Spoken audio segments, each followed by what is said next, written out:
When I signed up for the Siberian dig, I never expected anything extraordinary. The field report spoke of a Bronze Age burial site, nothing more than some scattered pottery shards, maybe a few rudimentary tools if we were lucky. Routine by any standard of archaeology. But as I stood there, bundled up against the biting cold, staring out at the desolate, snow-covered tundra, something in the air felt off. I should have trusted my instincts. Our base camp was located deep in the Siberian wilderness, miles from the nearest village. The area was eerily quiet, save for the occasional howl of the wind or the distant rumble of shifting ice. There were 6 of us, a mix of researchers, local laborers, and me, the team leader, Dr. Alexander Markov, archaeologist and, for the next 3 months, reluctant survivalist. The site we were investigating was at the base of a jagged ridge. It had been discovered by accident when a local hunter stumbled upon some peculiar carvings etched into a cluster of exposed rocks. The carvings didn't match any known indigenous art from the region, and they looked far older than anything else in the area. That's what brought us here. The promise of something unique, something that could rewrite a small corner of history. But the strangeness started almost immediately. It began with the carvings themselves. Up close, they were far more intricate than the grainy photos in the field report had suggested. Swirling, interlocking patterns covered the stones, forming shapes that seemed to shift and shimmer depending on the angle of the light. At first, I thought it was just a trick of the eye, the way ice crystals refract sunlight. But as the day wore on, I couldn't shake the feeling that the carvings were almost alive. I wasn't the only one who felt it. Dr. Markov, called Elena, one of the grad students assisting on the dig. She was crouched near the largest of the carved stones, her breath clouding in the frigid air. "You should see this." I joined her, brushing snow off the stone. She pointed to a section near the base where the carvings grew denser, almost chaotic. There, nestled among the swirling lines, was a symbol I didn't recognize. A sharp, angular design that seemed out of place among the organic curves. "Do you think it's a language?" Elena asked. "Possibly," I said, though I wasn't convinced. If it was a language, it was unlike any I'd ever seen. The symbol seemed wrong somehow, like it didn't belong. But that was just the beginning. 2 days into the dig, we unearthed something else. It was a stone slab, buried beneath nearly a meter of frozen soil. It took hours to excavate, our fingers numb and stiff despite the gloves. When we finally pried it loose, we saw that it was covered in more carvings, these even more elaborate than the ones on the exposed rocks. There was a palpable tension as we hauled the slab back to the base camp. The local laborers were particularly uneasy. They kept exchanging worried glances, muttering in Russian under their breath. When I asked what was wrong, one of them, a man named Ivan, hesitated before answering.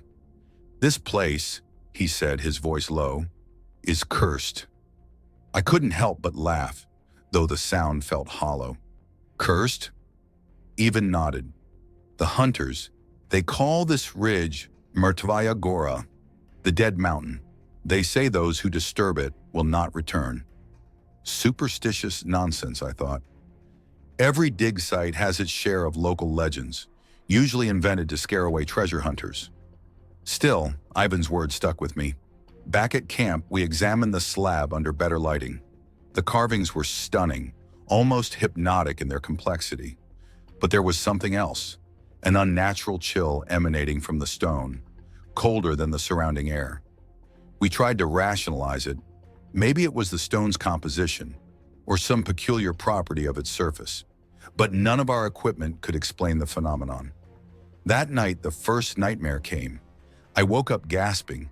The image still burned into my mind. A vast black void, filled with writhing, inhuman shapes. At the center was the angular symbol from the carvings, glowing with an eerie crimson light. It pulsed like a heartbeat, each throb accompanied by a low, droning hum that seemed to vibrate through my skull. When I sat up, drenched in sweat despite the freezing temperature, I saw that I wasn't alone. Elena was already awake, sitting on the edge of her cot with a haunted expression. "Did you," she began, trailing off, "dream about the symbol?" I finished for her. She nodded. We weren't the only ones. By morning, the entire team was on edge, each of us plagued by similar dreams. Even Ivan, who had refused to go near the slab, admitted to hearing the hum in his sleep. But the strangest thing was yet to come. On the third day, we discovered a hidden chamber beneath the ridge. It was Ivan who found it, though he insisted he'd been trying to warn us, not lead us there. The entrance was little more than a narrow crevice in the rock, barely wide enough to squeeze through. Beyond it was a steep, winding tunnel that descended deep into the earth. The air grew colder the further we went, our flashlights barely piercing the oppressive darkness. The walls of the tunnel were smooth, unnaturally so, and covered in more carvings, though these were far cruder than the ones on the slab. At the bottom of the tunnel, we found the chamber. It was vast, far larger than we had expected, and filled with an oppressive silence that made the hairs on the back of my neck stand on end. The walls were lined with more carvings, but the real focus was the center of the room, where a massive stone structure loomed. It was a cube, perfectly smooth and featureless, with that same angular symbol etched into each of its 6 sides. The moment I saw it, a wave of nausea washed over me. My vision blurred, and for a moment, I thought I was going to faint. The others looked equally pale, their expressions ranging from awe to sheer terror. "What is it?" Elena whispered. I didn't answer. I couldn't. All I knew was that we had stumbled upon something far older and far more dangerous than we had anticipated. But the story didn't end there. Far from it. Because as we stood there, staring at that impossible structure, we heard it. A low, rhythmic thrum, like the beating of a colossal heart, echoing through the chamber. And it was getting louder. The sound reverberated through the chamber, a deep vibration that seemed to emanate from the cube itself. It was a sensation as much as a sound, rattling through my bones and tightening my chest. We all froze, staring at the structure as though it might lurch forward or explode at any moment. "It's alive," whispered Elena, her voice barely audible over the pulse. "Nonsense," I snapped, more harshly than I intended. I wasn't trying to convince her, I was trying to convince myself. But even as I said it, I couldn't deny the growing unease creeping through me. The rhythmic thrum seemed to respond to us, rising in intensity whenever we moved closer to the cube and subsiding when we stepped back. It wasn't random, it was aware. Ivan was the first to back away. "We need to leave." "Now," he said, his voice trembling. "This is not meant to be disturbed." "We can't just leave," I argued, though a part of me agreed with him. "This is the discovery of a lifetime. We've barely begun to understand what we're looking at." "Maybe we're not meant to understand it," he shot back. His eyes flicked to the carvings on the walls, which seemed almost to writhe in the flickering beam of his flashlight. Before I could respond, one of the other researchers, Yuri, stepped closer to the cube, his flashlight illuminating the angular symbol etched into its surface. He reached out, his gloved hand trembling as it hovered just inches away. "Yuri, don't!" I started, but it was too late. The moment his hand made contact, the entire chamber seemed to lurch, like a living thing recoiling from a touch. The pulse grew deafening, a deep, bone-rattling hum that made my teeth ache. Yuri stumbled back, clutching his head and screaming. "What's happening to him?" Elena cried, rushing to his side. Yuri's screams turned to incoherent babbling, his eyes rolling back in his head. He clawed at his temples as though trying to dig something out of his mind. When he finally collapsed, unconscious, the pulse subsided. The silence that followed was almost worse than the noise. We gathered around Yuri, but no one dared speak. His breathing was shallow, his face pale and slick with sweat. I checked his pulse, fast but steady. He was alive, but barely. "We need to get him back to camp," I said, my voice shaking. "Elena, help me carry him." She nodded, her face ashen. Together we managed to haul Yuri to his feet, half dragging him up the narrow tunnel. The climb was agonizingly slow. Redefine history? Ivan spat. "Do you hear yourself? This isn't history. It's something else. Something that was buried for a reason. You think it's a coincidence that we're all dreaming the same thing? That Yuri is like this?" I didn't answer. I didn't have an answer. That night the dreams returned, more vivid and horrifying than before. I found myself standing in the chamber, but it was no longer silent. The pulse was deafening, and the carvings on the walls glowed with a sickly red light. Shapes writhed in the darkness, too grotesque to describe, their forms shifting and twisting in ways that defied logic. In the center of it all was the cube, now hovering several feet above the ground, its surface shimmering like liquid. The angular symbol burned brightly, and as I stared at it, I felt something probing at the edges of my mind, an alien presence that filled me with dread. I woke up with a start, gasping for air. Around me, the rest of the team stirred, their faces pale and drenched in sweat. "We have to stop," Elena said, her voice shaking. "This isn't just a dig anymore, it's something else. Something is wrong." I wanted to agree, but I couldn't. The rational part of me, the scientist, refused to walk away. "We'll take precautions," I said, though I wasn't sure what that even meant. "No one touches anything. We'll document what we can and leave the rest for a more equipped team." But deep down, I knew it wouldn't be that simple. The next day, we returned to the chamber. Yuri was too weak to join us, and Ivan outright refused, so it was just Elena, myself, and the two other researchers. The air inside the tunnel felt colder than before, and the pulse had returned, fainter but still present. When we reached the chamber, we found something waiting for us. The cube was no longer alone. Surrounding it were what looked like shadows, though they moved independently of any light source. They flickered and swirled like smoke, their forms constantly shifting. "What are those?" one of the researchers whispered, his voice trembling. "I don't know," I said, though the word felt inadequate. As we watched, one of the shadows detached itself from the group, drifting closer to us. It didn't move like anything alive. Its motion was smooth, almost liquid. When it reached the edge of our flashlight's beams, it stopped, as though testing the barrier of light. And then it spoke. Not in words, but in thoughts. Alien, incomprehensible images and emotions that flooded my mind all at once. Terror, awe, despair, a deep, overwhelming hunger. "Elena!" I choked out, but she didn't respond. She was staring at the shadow, her face blank, her eyes glassy. Before I could stop her, she stepped forward, reaching out toward the darkness. "Elena, stop!" I shouted, but my voice seemed muffled, as if the air itself conspired to silence me. The shadow reached toward her, its edges rippling like smoke in a breeze.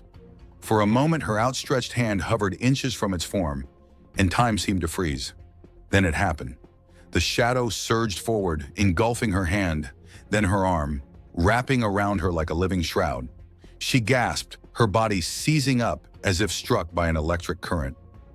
I lunged forward, grabbing her by the shoulders and pulling her back, but the thing clung to her, resisting me. "Elena!" I shouted again, shaking her. Her eyes snapped to mine, wide and filled with terror. "I can hear it," she whispered, her voice barely audible. "It's in my head." With a final desperate tug, I wrenched her free. The shadow recoiled, swirling angrily before retreating into the group clustered around the cube. Elena collapsed against me, trembling uncontrollably. "Get her out of here!" I barked at one of the researchers, who immediately helped me carry her back up the tunnel. The air grew warmer as we ascended, though it felt no less suffocating. By the time we emerged into the open air, Elena's trembling had subsided, but her skin was pale, and her eyes remained unfocused. We laid her down in the tent beside Yuri, who had not stirred since the previous day. The others crowded around, their expressions a mix of fear and confusion. "What happened down there?" one of them demanded. I shook my head. "I don't know, but whatever that thing is, it's sentient. It's aware of us." Ivan crossed himself, muttering something under his breath. "I warned you," he said, his voice trembling with anger. "I told you this place is cursed. Now it's too late." "Too late for what?" I snapped. He didn't answer, only shook his head and retreated to the far edge of camp, muttering in Russian. As the day wore on, Elena regained some of her composure, though she refused to talk about what had happened. "It's not important," she said, her voice hollow. "We just need to leave. Now." I wanted to agree with her, to pack up and abandon this place forever. But something inside me wouldn't let go. Call it curiosity or arrogance, but I couldn't walk away. Not yet. So that night, while the others slept, or tried to, I sat alone in the largest tent, poring over the photographs and sketches we'd taken of the chamber. The carvings on the walls, the strange symbols, the impossible geometry of the cube. It all seemed to point to something ancient, something far beyond human comprehension. But as I stared at the images, a realization struck me. The angular symbol, the one etched into the cube and scattered throughout the carvings, wasn't just a decoration. It was a map. I don't know how I knew this, but the moment the thought entered my mind, it felt undeniable. The lines and shapes weren't random. They were a guide, a pathway leading somewhere deeper. And if that were true, then the chamber was only the beginning. I didn't sleep that night, too consumed by the implications of what I discovered. By dawn, I had made up my mind. "We're going back," I announced to the team at breakfast. "What?" Elena said, her voice rising in disbelief. "Are you insane? After everything that's happened, you want to go back down there?" "I understand your concern," I said, trying to sound calm even as my heart raced. "But we can't leave this unfinished. We've already come this far. If there's more to discover—" "There's nothing to discover except death," Ivan interrupted. He stood abruptly, glaring at me. "You've already doomed us by opening that place. Now you want to dig deeper? You're going to get us all killed." "You're free to leave," I said, meeting his gaze. "I'm not forcing anyone to stay, but I'm going back down there, with or without you." The camp fell silent. The others exchanged nervous glances, clearly torn between fear and loyalty. Finally, Elena sighed and stood. "I can't let you go down there alone," she said, "but if something happens, we're leaving. No arguments." I nodded, grateful for her support, even as guilt gnawed at me. I knew I was putting them all at risk, but I couldn't shake the feeling that this was bigger than any of us. By midday, we were back in the chamber, this time armed with additional equipment. High-powered lights, ground-penetrating radar, and a portable generator. The shadows remained clustered around the cube, though they kept their distance, as if watching us. "Stay together," I instructed, my voice hushed. "And don't touch anything." We set up the lights, flooding the chamber with a harsh, artificial glow. The shadows seemed to shrink in the brightness, retreating to the edges of the room. Using the radar, we began scanning the floor around the cube. It didn't take long to find what I was looking for, a hidden passage beneath the stone surface, its outline faint but unmistakable. "There's something down there," I said, my excitement barely contained. Elena frowned. "And how exactly do you plan to get to it?" "Help me move this," I said, gesturing to a section of the floor where the radar indicated an access point. Together, we pried loose a heavy stone slab, revealing a narrow shaft that descended into darkness. A cold, damp air wafted up from below, carrying with it a faint, metallic smell. The others hesitated, but I didn't. Grabbing a flashlight, I climbed down the shaft, the ladder groaning under my weight. The descent seemed to go on forever, the air growing colder and more oppressive with each rung. When I finally reached the bottom, I found myself in another chamber, smaller than the first but far more intricate. The walls were covered in carvings that glowed faintly, as if lit from within. At the center of the room was another cube, identical to the one above but smaller, its surface rippling like liquid metal. Elena and the others joined me moments later, their expressions a mix of awe and fear. "What is this place?" one of them whispered. Before I could answer, the smaller cube began to hum, the sound low and resonant. The carvings on the walls pulsed in time with the noise, casting eerie shadows that danced across the chamber. Then the visions began. It was like the dreams, but more vivid, more intense. I saw flashes of impossible landscapes, towering spires of black stone, and skies filled with writhing, serpentine shapes. I felt emotions that weren't my own: despair, hunger, and something else. A yearning to escape. "What's happening?" Elena cried, clutching her head. The hum grew louder, drowning out her voice. The walls seemed to close in, the carvings warping and shifting as if alive. The smaller cube began to rise, its surface shimmering like liquid fire. And then, in an instant, it stopped. The noise, the light, the movement, everything ceased, leaving us in stunned silence. But the relief was short-lived, because as we stood there catching our breath, a voice, low and guttural, echoed through the chamber.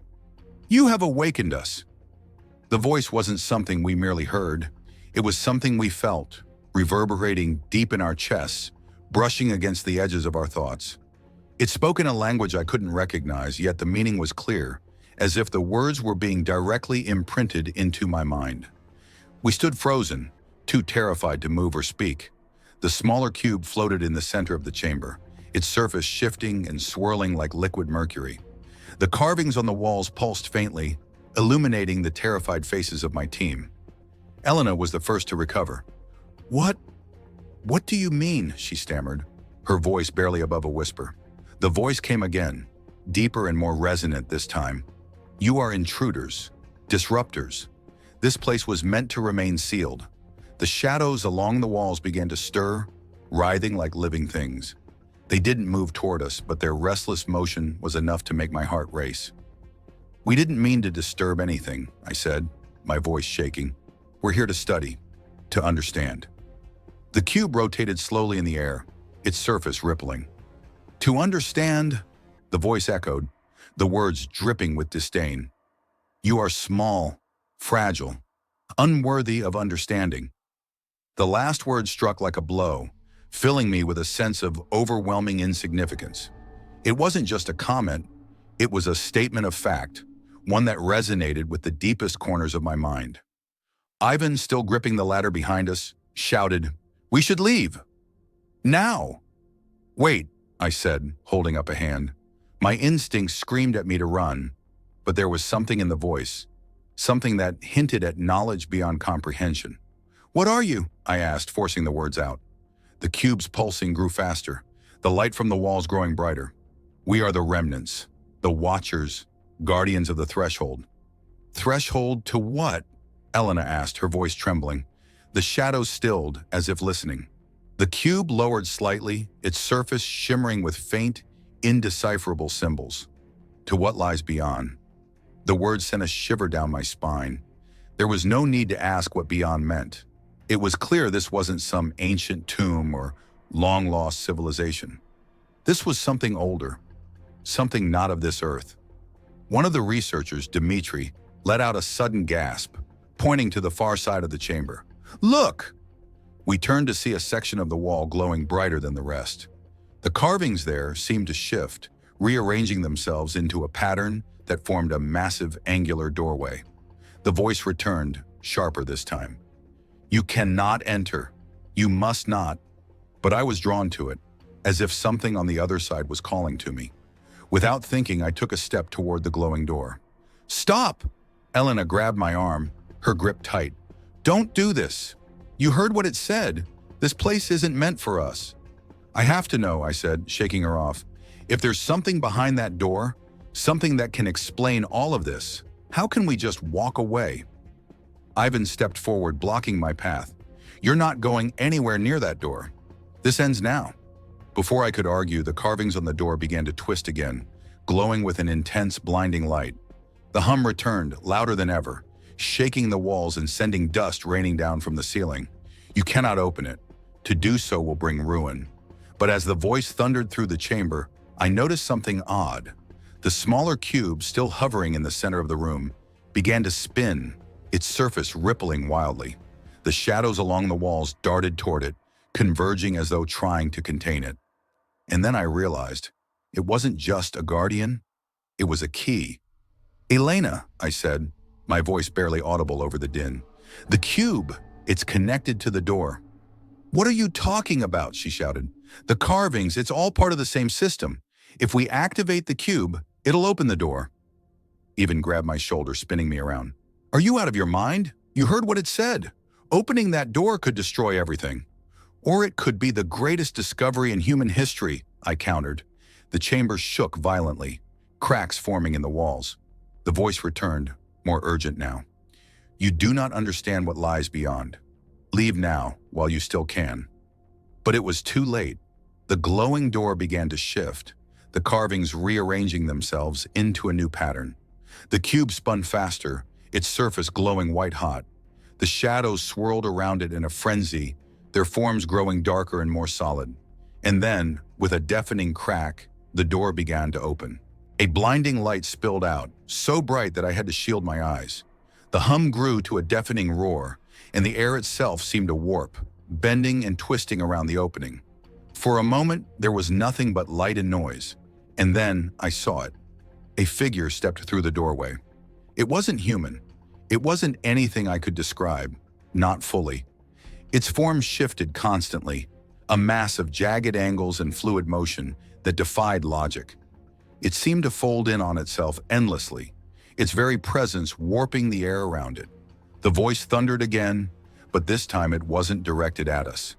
"Return. You are not yet free."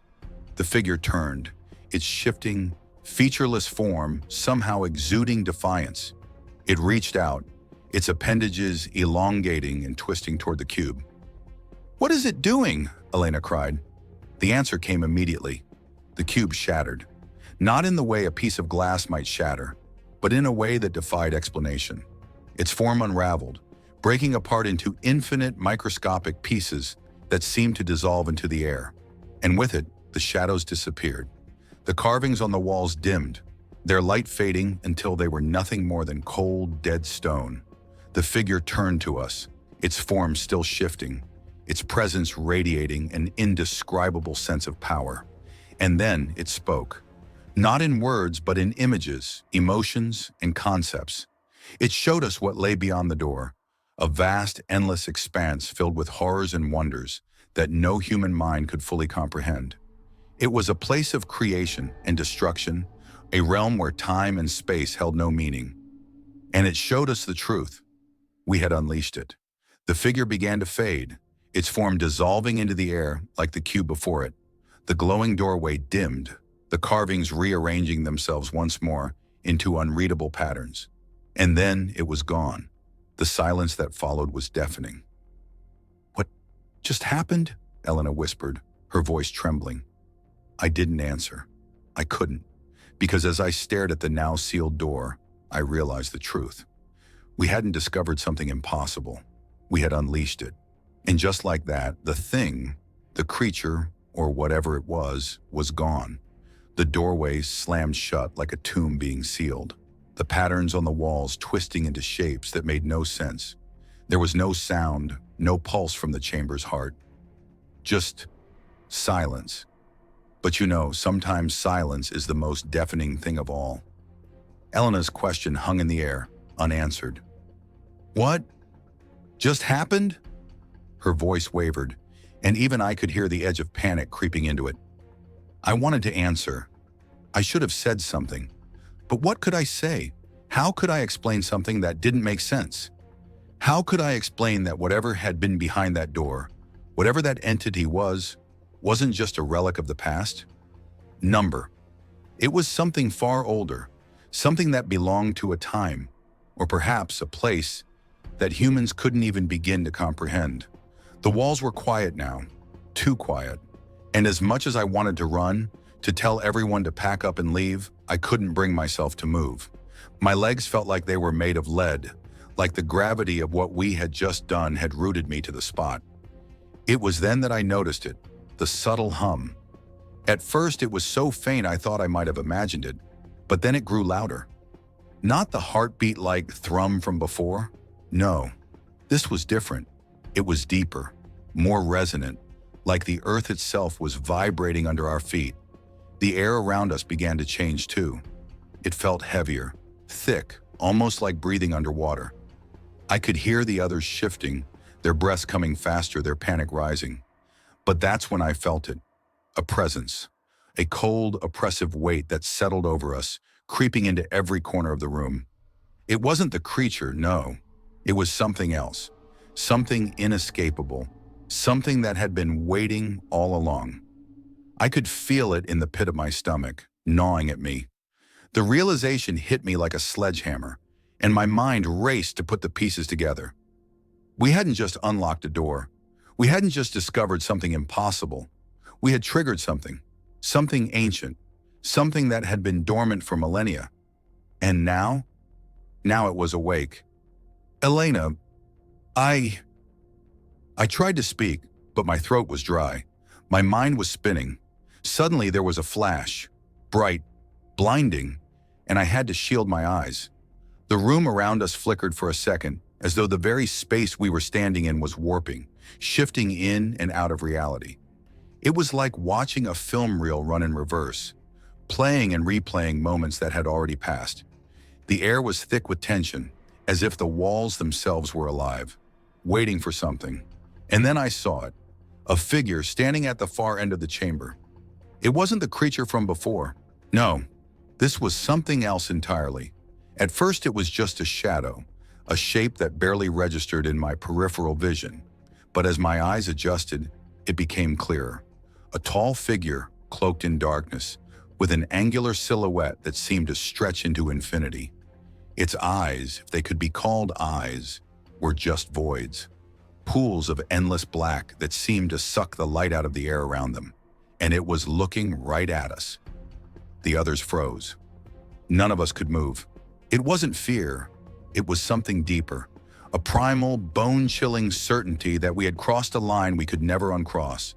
The silence grew even heavier until it was suffocating. I wanted to scream, to run, but my body betrayed me. I was paralyzed, unable to do anything but stand there and stare at this figure. It wasn't human. It wasn't anything like a human. It was something other. What is it?" Ivan whispered, his voice breaking the stillness.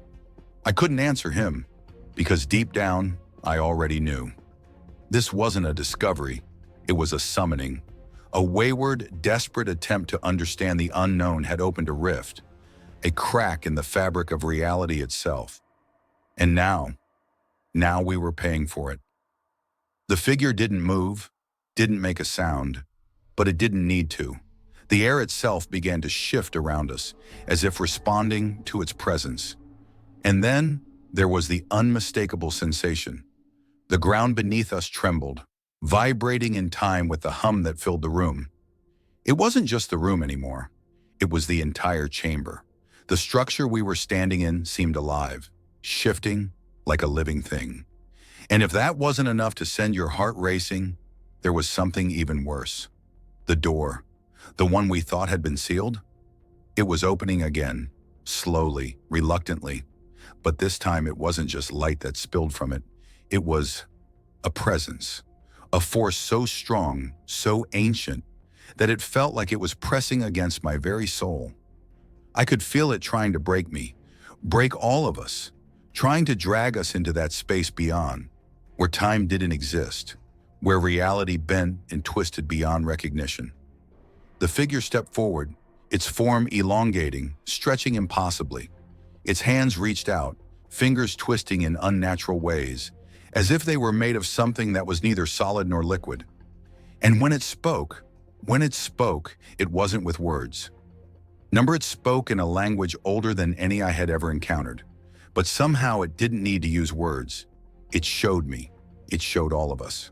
The truth, the price of curiosity. What we had unleashed wasn't a being, a monster, or a simple entity. It was an epoch, a fragment of something older than Earth itself, a remnant of a time when the stars themselves were young, and now it was free. And we were the fools who had opened the door. The darkness began to move. It wasn't just the shadows on the wall this time. It was everywhere, writhing, twisting, flowing like liquid, curling around us, swallowing the room. "Get out!" Elena screamed, shaking me from my stupor. She was pulling me back toward the ladder.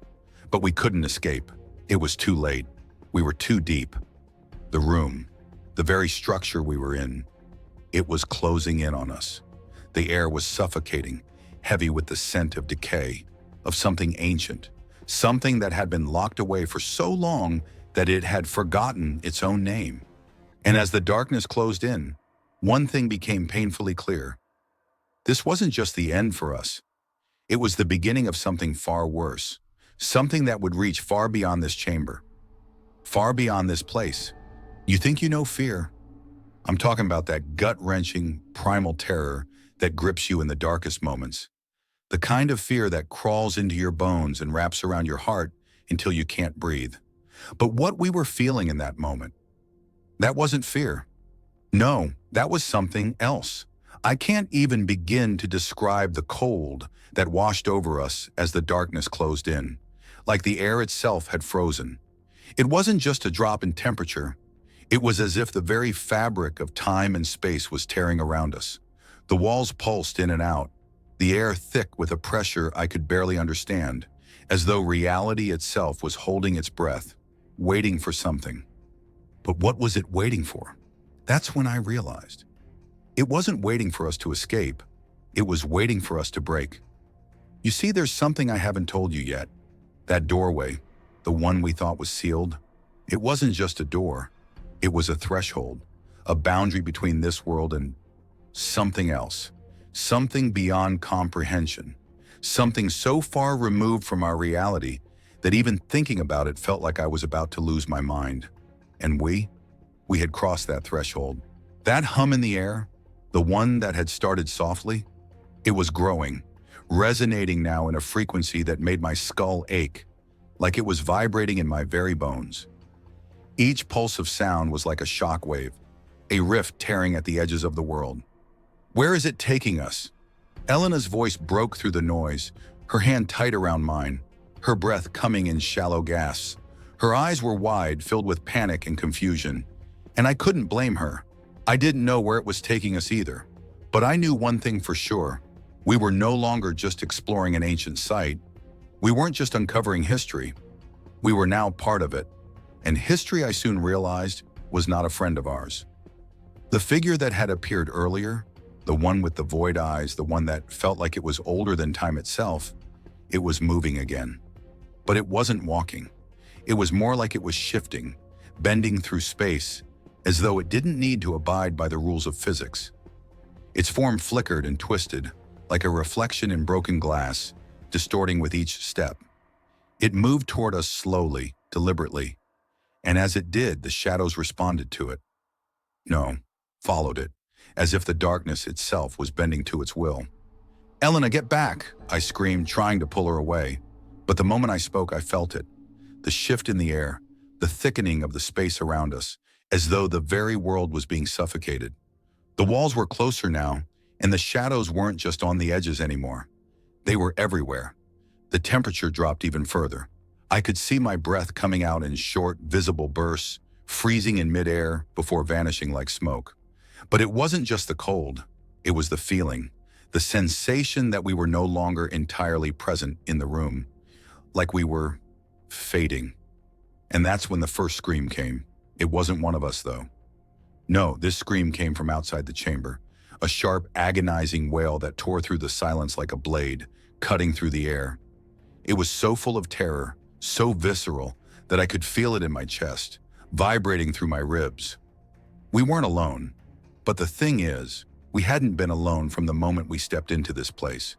The whispers that had followed us, the ones that had been just barely out of earshot, they weren't whispers anymore. They were louder now, almost forceful.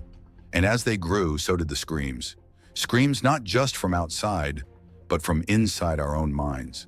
The sound was deafening, as if someone was trying to claw their way out of the very walls. The air around us shimmered, shifting, warping, as if it had become a membrane, stretched thin. I couldn't breathe. I couldn't think. All I could do was watch, helpless, as reality itself began to splinter and crack. The floor beneath us started to buckle, and in that moment, it was like we were standing at the edge of a precipice, staring into an abyss that went on forever.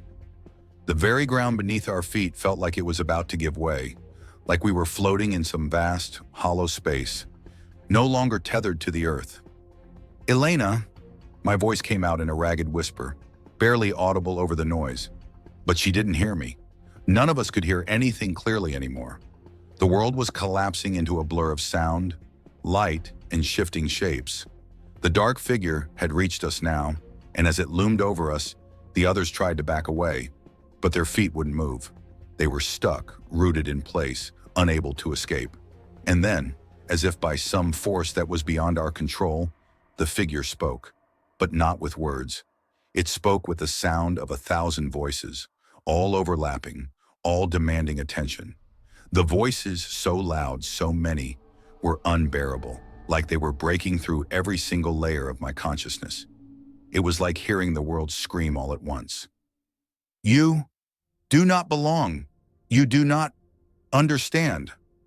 The voices were a mixture of anguish and something else, something much older. I couldn't breathe. I couldn't think. My mind felt like it was being torn apart by the weight of those voices. But somehow, through the chaos, I managed to hold on to one single thought. We weren't supposed to be here. That's when I saw it. The doorway, now completely open, was no longer a simple gap in the wall. It was a hole, a tear in reality. Beyond it, I could see nothing. It wasn't dark. It wasn't light. It was emptiness. An endless void stretching into nothingness, as if time itself had stopped, as if nothing could ever exist again. And yet there was something in that nothingness, something waiting. The voices grew louder, more frantic. The figure didn't move, but its presence was overwhelming, like it was pulling us into the void. I felt a tug at the back of my mind, like the world was trying to drag me through the tear, to pull me into that void with it. And I wasn't sure if I was afraid of the void itself or what was waiting there. It was as though the very air around us was being sucked into that gap. The ground trembled beneath our feet, the shadows swirling violently now, like they were alive. "Elena, run!" I shouted, snapping out of my daze. She didn't move. None of them moved. They were all still frozen, caught in the pull of whatever force this was. I tried to push her, to drag her away, but my hands went right through her. She wasn't there anymore. Not truly. She was already slipping, fading, her body becoming a distortion, like she was dissolving into the air itself. And that was when it hit me. We were being erased, one by one. The world was breaking, falling apart around us, and we were being pulled into it, into nothingness. But the worst part, the part that truly shattered me, was when I heard that voice again, that cold, ancient voice echoing in my mind. "You are not the first, and you will not be the last." And as those words echoed, I understood. This was a cycle, a pattern, a trap. We weren't the first to stumble into this place. We weren't even close to being the first, but we were the next ones. And whatever had been locked away in that chamber, whatever force we had unleashed, it had plans for us. Plans we couldn't even begin to fathom. It's strange how the human mind works in moments of pure terror. You'd think it would shut down, that fear would paralyze your ability to think or act. But instead, it seems to open up an entirely new realm of clarity, one where every detail becomes painfully clear. And that clarity, that's what breaks you. I stood there, watching Elena vanish before my eyes, her body becoming a shadow, a distortion, dissolving into nothingness. The terror didn't even have a chance to catch up with me before I realized something far worse was happening. It wasn't just Elena. It wasn't just us fading. No, the whole world around us was starting to collapse. I could see the walls crumbling, but not in the way you'd expect. No, they didn't fall to the ground or shatter. They unraveled, slowly, agonizingly, like threads being pulled from a massive tapestry, each unraveling piece revealing an endless, black void beyond. The very foundation of the chamber was disintegrating before my eyes, not in an explosion of debris, but in a quiet, suffocating erosion. It was like watching reality itself fall apart, piece by piece, thread by thread. The edges of the chamber started to flicker, disappearing like the afterimages of a dream, leaving nothing but that void. And in that void, in the depths of it, there was something moving, something watching, waiting. I wanted to scream. I wanted to fight, but there was nothing to hold on to anymore. My legs buckled, and for the briefest of moments, I felt like I was falling, like the floor had given out beneath me, but I couldn't tell. It was like gravity itself had turned against me, as if the very concept of up and down had stopped making sense. The air was getting thicker. The noise in the chamber, those voices, the overlapping, inhuman sound, was swelling, growing louder by the second. But it wasn't just sound, it was pressure. A weight pressing against me from all sides, crushing the very essence of who I was. I couldn't breathe. I couldn't think. My chest felt like it was being squeezed, my heart racing, my mind spiraling into madness. And then I saw it, a crack in the fabric of space, right where Elena had been standing just moments before. It wasn't a simple fracture, no. It was something far more unnatural. The crack split open, revealing a swirling mass of nothing. Not empty space, not darkness, nothingness.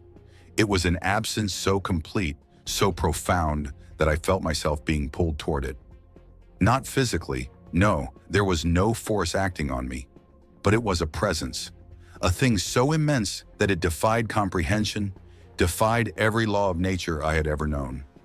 My stomach churned, my vision blurred, my body swayed, and in that swirling mass of emptiness, I saw something.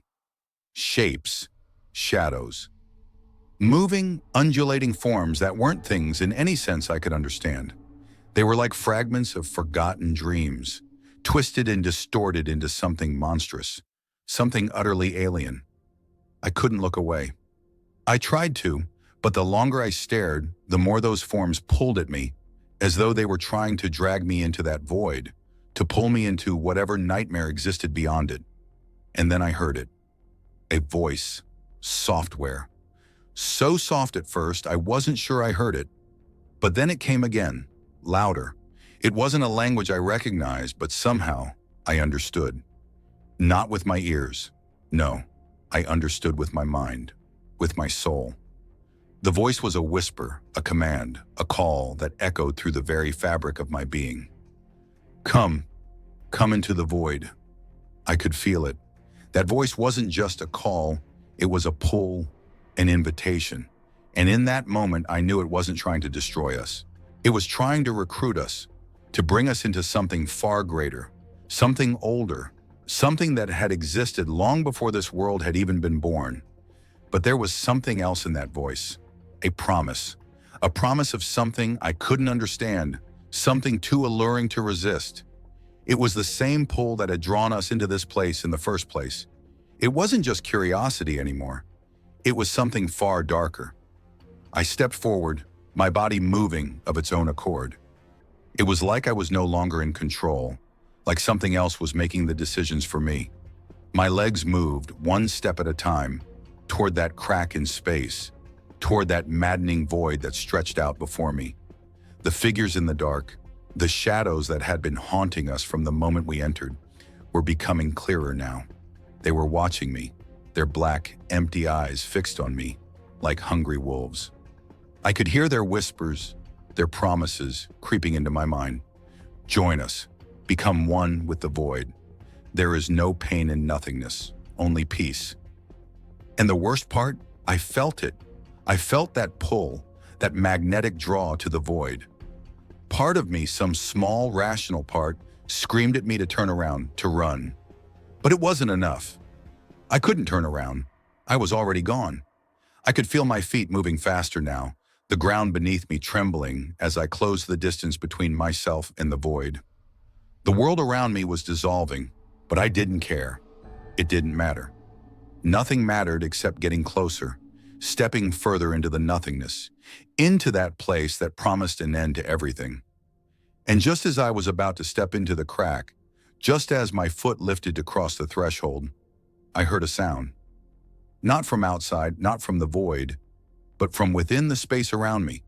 A sound that shattered my focus, yanked me back from the brink. A scream, a voice I recognized. It was Elena. She wasn't gone. She hadn't disappeared. She was still here, still fighting, still alive. The realization hit me like a wave crashing against a rock. She was the anchor I needed, the tether that could pull me back from the edge. She was calling to me. I snapped out of my trance, stumbling backward, my heart pounding in my chest. The force pulling me toward the void weakened, but it didn't vanish. It was still there, waiting, watching. That cold, hollow presence lingered, its grip on my mind trying to reclaim me. "Elena!" I screamed, my voice raw and desperate. "Where are you?" And then I saw her. She wasn't completely gone. Not yet. She was kneeling on the ground, her body flickering like a broken reflection. Her skin was translucent, like she was fading into the very air around her. But her eyes, they were still there, wide, terrified. She was struggling, her hands gripping at the air, as if trying to hold herself in this reality. "Elena, no!" I shouted, crawling toward her. My hands reached out, but when I touched her arm, it was like touching smoke. She flickered in and out of existence. "I can't hold on. I can't hold on anymore," she whispered, her voice trembling. I'm fading. It's too late for me." "No!" I screamed again, my hands grasping at her. But there was nothing solid there anymore. Her body began to dissolve, her form breaking apart like the walls of the chamber, dissolving into the empty air. And then I felt it, that terrible, unyielding pull again. But this time, it wasn't just the void that was calling me. This time I felt it in my very soul. An undeniable force that was dragging me, not just physically, but pulling me down into the depths of my mind. I felt like I was being torn in two, my mind fracturing under the weight of what I had just witnessed. The endless void, the voices, the promises, they were all pulling at me. And as I began to fade into that nothingness, I understood. It wasn't a void of space. It wasn't even a void of time. It was a void of existence, a place where nothing had ever been and nothing ever would be.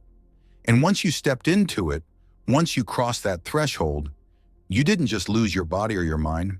No, you lost everything. You became part of the nothing. You became part of the ancient cycle.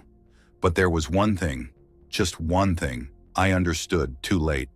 There was no escaping the void, because the void wasn't just a place, it was inevitable.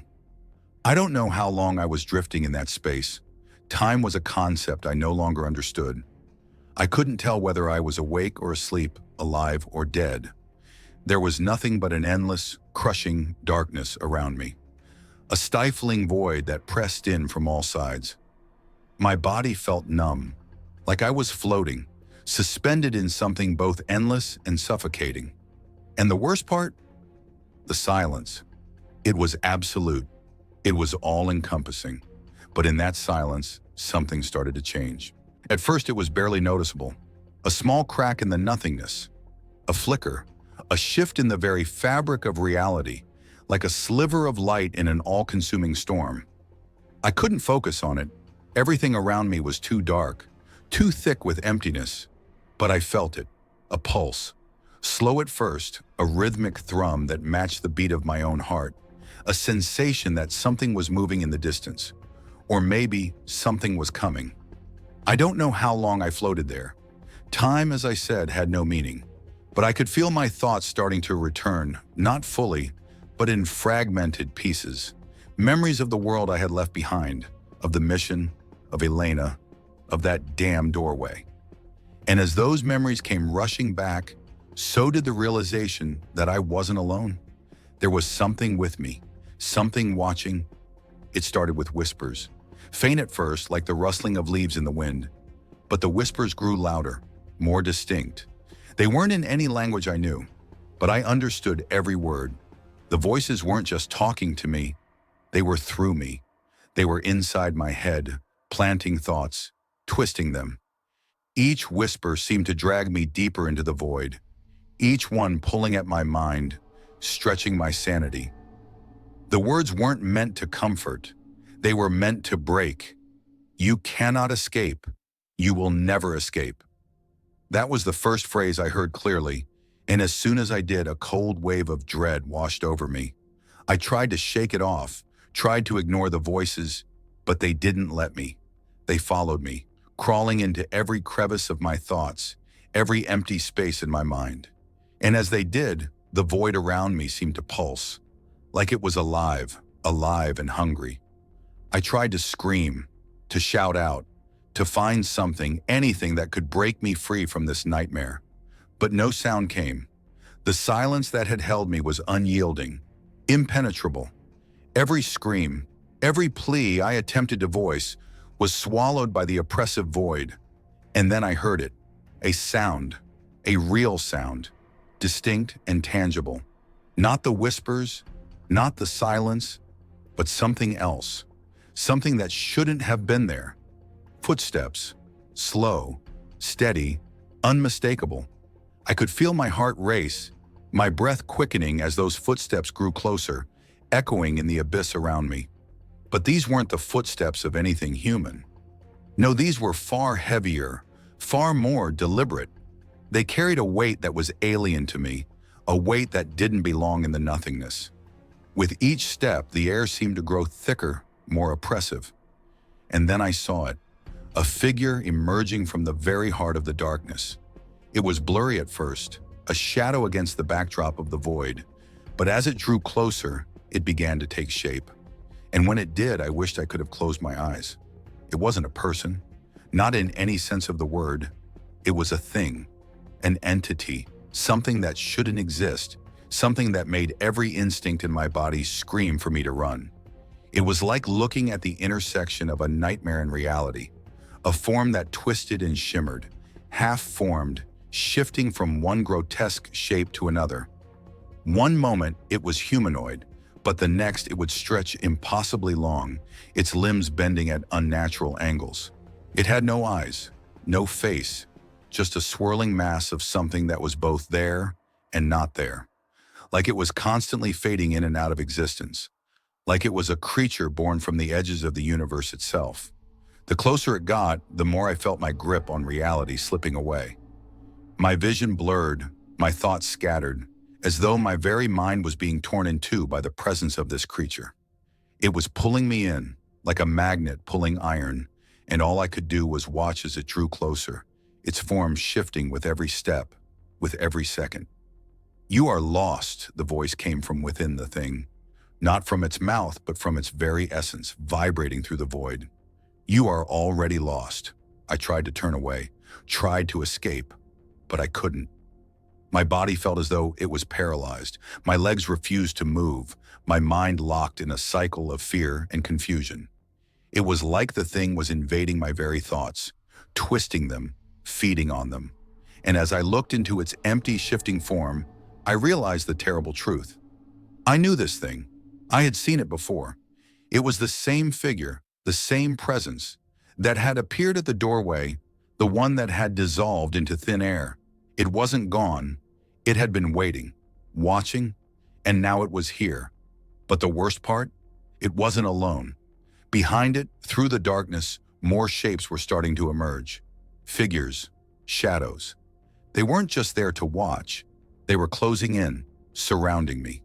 They were part of the same thing, the same twisted force that had bled through the cracks in reality.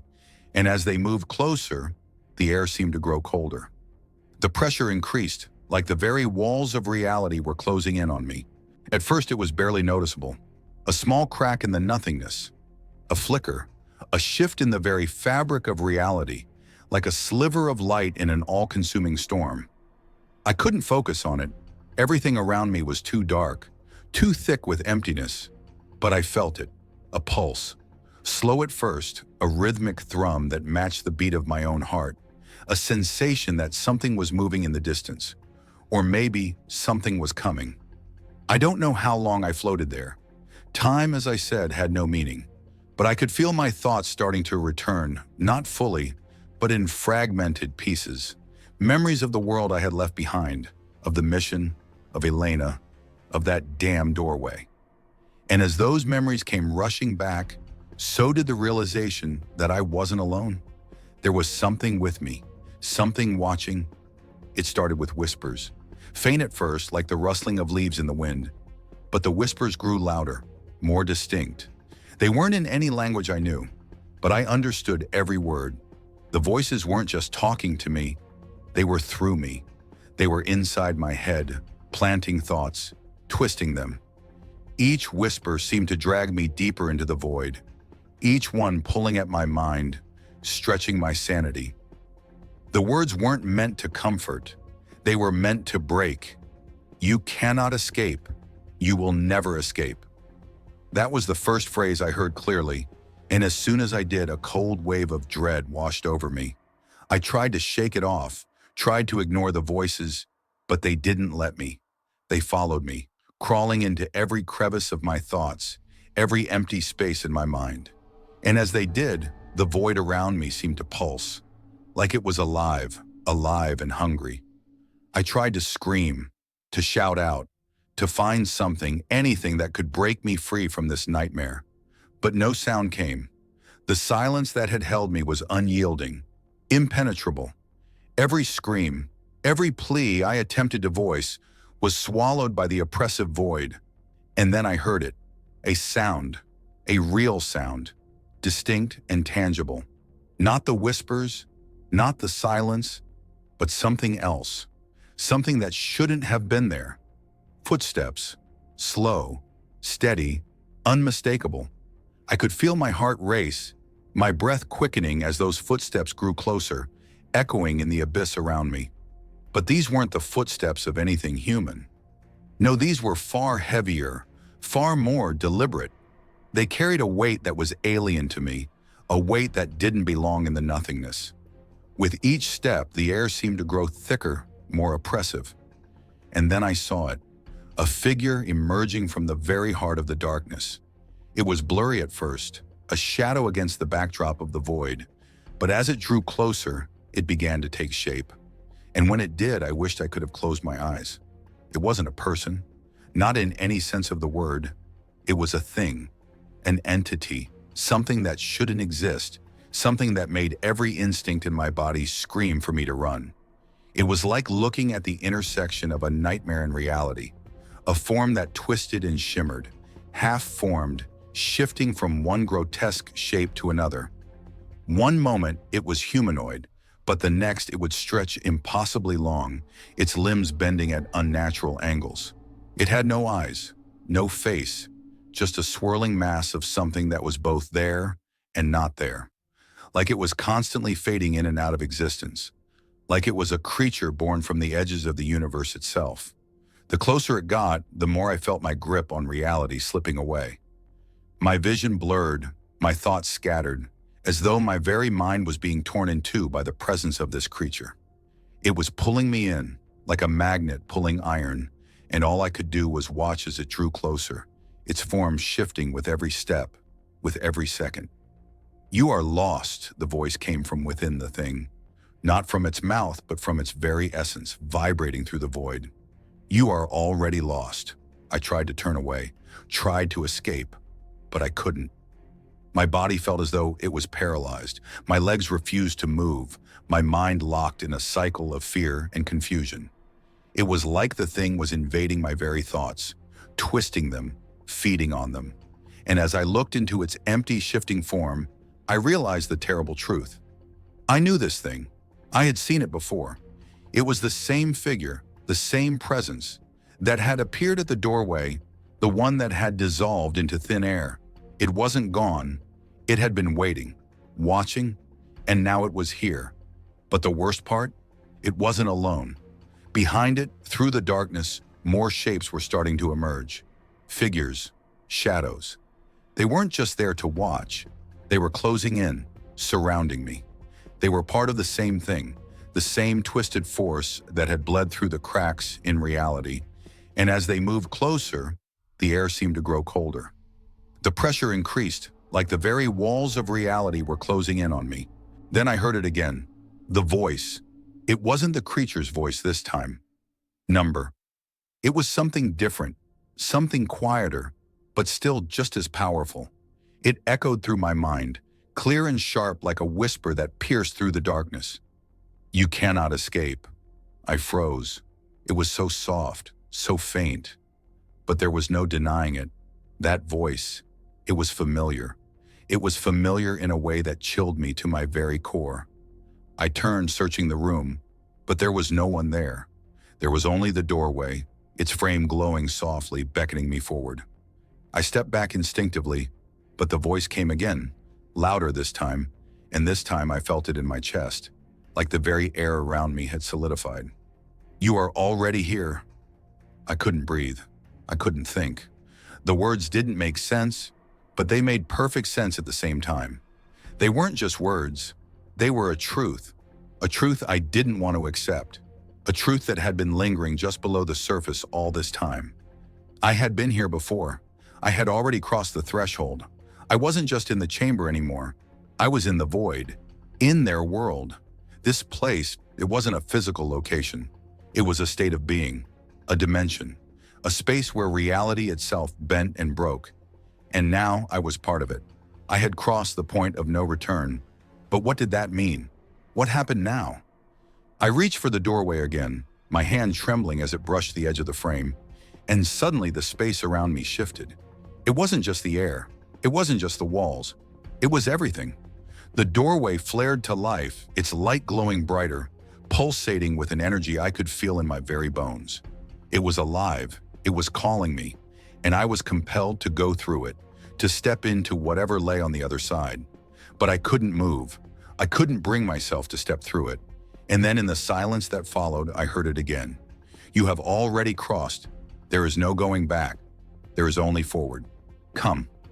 My heart skipped a beat. I didn't need to turn around. I felt the presence before I saw it. The air grew thick with a weight I couldn't describe, like 100 eyes were watching me, even though there was no one there. And yet, I knew. They were there. I turned, my body shaking uncontrollably now. The shadows in the corner of the room began to move, stretching, swirling, forming shapes I couldn't comprehend. But then, through the shifting darkness, I saw them. Figures, not one, but many. Their forms flickered in and out of existence, like distortions of reality, like ghosts that hadn't yet found a form, but were desperately trying to. The figures, the lost ones, stepped into the chamber. Their faces were indistinct, their bodies twisted, contorted in ways that were both alien and familiar. They moved toward me, not with malice, but with a strange, cold purpose. I tried to move, to back away, but my body wouldn't respond. I was frozen, paralyzed by the weight of their presence. "You are one of us now," one of the figures whispered, its voice a mixture of pain and something else. "There is no escape from the cycle. You will serve. You will join. We are the forgotten, the forsaken, the ones who have crossed into the void, and you will be like us." It felt like the air had been sucked from my lungs. I wanted to scream, but the words caught in my throat. I was one of them. I had joined the cycle. I was now part of the eternal loop, the endless cycle of souls who crossed the threshold, only to be swallowed up by the void. It was all so clear now. It wasn't just the doorway. It wasn't just the chamber. It was a recruitment, an invitation, but not one I could refuse. I had been chosen, and there was no way out. The figures moved closer, their forms flickering and shifting with every step. Their hands reached out toward me, not in anger, but in a kind of terrible welcome. They had once been like me. They had once been human, but now they were something else. Something beyond human. "Join us," they whispered. "Become part of the cycle." And in that moment, as the cold, empty darkness closed in around me, I understood. This was not just a place. This was a prison, and I was its newest inmate. I don't know how much longer I stood there, frozen in place, staring at the figures as they closed in around me. Their movements were fluid, almost graceful, like they had no need to hurry. Time had no meaning to them, just like it had no meaning to me now. I had crossed a line, far past the threshold of human comprehension, beyond anything that belonged to the world I once knew. Their faces, if you could even call them faces, had no features, no eyes, no mouths. Just a blankness, like they were carved from some ethereal substance, barely more than shadows. But the worst part? I knew they were aware of me. I felt their gaze, a heavy weight pressing down on my very soul, suffocating me from within. They knew exactly who I was. It was trying to recruit us, to bring us into something far greater, something older, something that had existed long before this world had even been born. But there was something else in that voice, a promise of something I couldn't understand, something too alluring to resist. It was the same pull that had drawn us into this place in the first place. It wasn't just curiosity anymore. It was something far darker. I stepped forward, my body moving of its own accord. It was like I was no longer in control, like something else was making the decisions for me. My legs moved, one step at a time, toward that crack in space, toward that maddening void that stretched out before me. The figures in the dark, the shadows that had been haunting us from the moment we entered, were becoming clearer now. They were watching me. their black, empty eyes fixed on me like hungry wolves. I could hear their whispers, their promises creeping into my mind. Join us.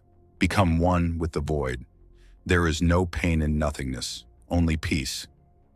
And the worst part, I felt it. I felt that pull, that magnetic draw to the void. Part of me, some small, rational part, screamed at me to turn around, to run. But it wasn't enough. I couldn't turn around. I was already gone. I could feel my feet moving faster now, the ground beneath me trembling as I closed the distance between myself and the void. The world around me was dissolving, but I didn't care. It didn't matter. Nothing mattered except getting closer, stepping further into the nothingness, into that place that promised an end to everything. And just as I was about to step into the crack, just as my foot lifted to cross the threshold, I heard a sound. Not from outside, not from the void, but from within the space around me. A sound that shattered my focus, yanked me back from the brink. A scream, a voice I recognized. It was Elena. She wasn't gone. She hadn't disappeared. She was still here, still fighting, still alive. The realization hit me like a wave crashing against a rock. She was the anchor I needed, the tether that could pull me back from the edge. She was calling to me. I snapped out of my trance, stumbling backward, my heart pounding in my chest. The force pulling me toward the void weakened, but it didn't vanish. It was still there, waiting, watching. That cold, hollow presence lingered, its grip on my mind trying to reclaim me. "Elena!" I screamed, my voice raw and desperate. "Where are you?" And then I saw her. She wasn't completely gone. Not yet. She was kneeling on the ground, her body flickering like a broken reflection. Her skin was translucent, like she was fading into the very air around her. But her eyes, they were still there, wide, terrified. She was struggling, her hands gripping at the air, as if trying to hold herself in this reality. "Elena, no!" I shouted, crawling toward her. My hands reached out, but when I touched her arm, it was like touching smoke. She flickered in and out of existence. "I can't hold on. I can't hold on anymore," she whispered, her voice trembling. I'm fading. It's too late for me." "No!" I screamed again, my hands grasping at her. But there was nothing solid there anymore. Her body began to dissolve, her form breaking apart like the walls of the chamber, dissolving into the empty air. And then I felt it, that terrible, unyielding pull again. But this time, it wasn't just the void that was calling me. This time I felt it in my very soul. An undeniable force that was dragging me, not just physically, but pulling me down into the depths of my mind. I felt like I was being torn in two, my mind fracturing under the weight of what I had just witnessed. The endless void, the voices, the promises, they were all pulling at me. And as I began to fade into that nothingness, I understood. It wasn't a void of space. It wasn't even a void of time. It was a void of existence, a place where nothing had ever been and nothing ever would be. And once you stepped into it, once you crossed that threshold, you didn't just lose your body or your mind. No, you lost everything. You became part of the nothing. You became part of the ancient cycle. But there was one thing, just one thing, I understood too late. There was no escaping the void. Because the void wasn't just a place, it was inevitable. I don't know how long I was drifting in that space. Time was a concept I no longer understood. I couldn't tell whether I was awake or asleep, alive or dead. There was nothing but an endless, crushing darkness around me. A stifling void that pressed in from all sides. My body felt numb, like I was floating, suspended in something both endless and suffocating. And the worst part? The silence. It was absolute. It was all-encompassing. But in that silence, something started to change. Something smooth and cold, like stone, but slick with some strange liquid. I wasn't just here. I was becoming them. I had crossed over completely. I was no longer a visitor in their world. I was part of it, a fragment of it. "Welcome home," came a voice from behind me, and I froze, the chill sinking deep into my bones. I turned slowly. There in the distance stood the figure I had seen before, the one that had led me through this nightmare. It was no longer the shapeless, flickering form it had been. It had solidified now, its features becoming more distinct, more human, and yet still deeply alien. Its eyes, black as night, locked onto mine, and I felt the weight of its gaze like a hammer on my chest. "The cycle has begun again," it said, "and now you are one of us forever." I wanted to scream, I wanted to fight, but I knew it was no use. I had already lost. I had crossed the threshold and there was no coming back. The cycle had begun again, and now I was part of it, forever.